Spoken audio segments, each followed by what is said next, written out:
Two charges each equal to q are kept at x equals to minus a and x equals to a on the x-axis. A particle mass m and charge q naught q by 2 is placed at the origin. If charge q naught is given a small displacement where y is less than a along the y-axis, the net force acting on the particle is proportional to.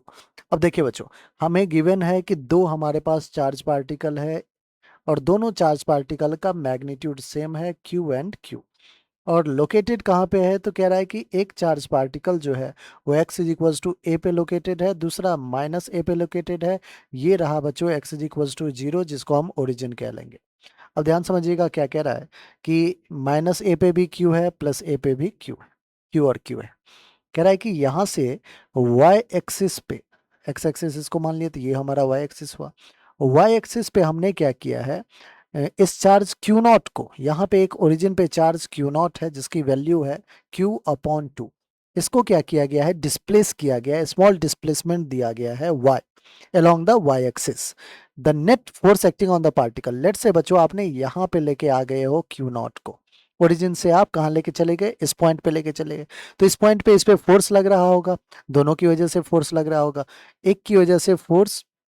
Alright बच्चों, सबसे पहले तो ये देखिए कि attractive force होगा या repulsive force होगा, तो आप कहोगे कि सर Q और Q नॉट दोनों पॉजिटिव सेम नेचर का है, तो ऑफ कोर्स क्या होगा, क्या होगा बच्चों, रिपल्सन होगा। आइए रिपल्सन के लिए अपन क्या करते हैं, फोर्स को अवे फ्रॉम द चार्ज ले जाना होगा, दैट मीन्स Q नॉट को कुछ इस डायरेक्शन में अपना फोर्स F लगा रहा होगा।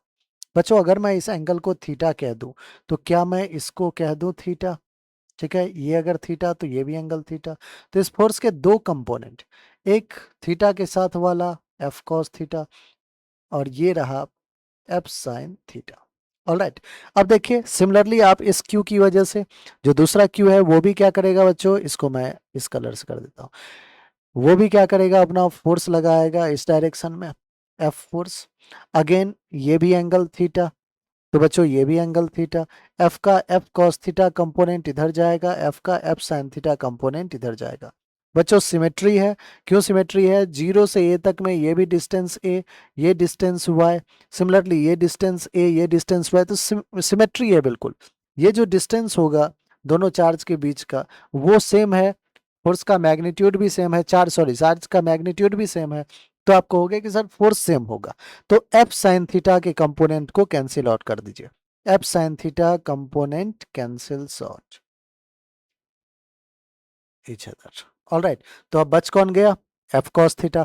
सो F नेट क्या हो जाएगा बच्चों, आप कहोगे कि sir F cos theta plus F cos theta that is 2F cos theta. Alright बच्चों, आइए अब फटाफट 2 F की वैल्यू चलिए K Q नॉट है Q by 2 upon r square, r के लिए पैथागोरस थ्योरम यूज कीजिए। क्या यूज करना है बच्चों, पैथागोरस थ्योरम। पैथागोरस थ्योरम में ये 90 डिग्री है, ये ए है, ये वाई है, तो ये क्या हो जाएगा, r equals to under root of y square plus a square. और बच्चों आर स्क्वायर लिखते हैं कुलम्स लॉ में K Q1 Q2 by r square, that means under root तो ऐसे ही हट जाएगा, y square plus a square.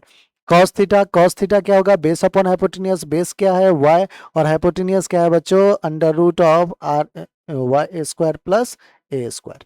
I hope यहाँ तक कहानी समझ में आ गया है। 2 ने 2 को कैंसिल आउट कर दिया, तो KQ square divided by y square plus a square का पावर यहाँ 1 है और यहाँ 1/2, 1 + 1/2 3/2 इंटू वाई। अब ध्यान समझिएगा बच्चों, एक हमारे पास कंडीशन पहले ही दिया था कि y is lesser than, very very less than a। सो अगर है बच्चों तो क्या मैं यहाँ पे KQ स्क्वायर बाय वाई, ऊपर नीचे देखिए Y square plus a square का पावर 3/2, तो क्या a को नेग्लेक्ट कर सकते हैं, बिल्कुल। तो y is less than a, तो हम y को नेग्लेक्ट नीचे कर सकते हैं, बिल्कुल कर सकते हैं।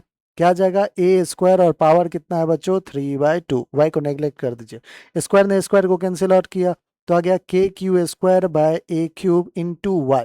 अब ये सारा का सारा वैल्यू क्या है, कांस्टेंट है, तो आप कह सकते हो बच्चों बहुत आराम से कि F net is directly proportional to y, F net is directly proportional to y, जो कि हमारा ऑप्शन नंबर 1 है और वही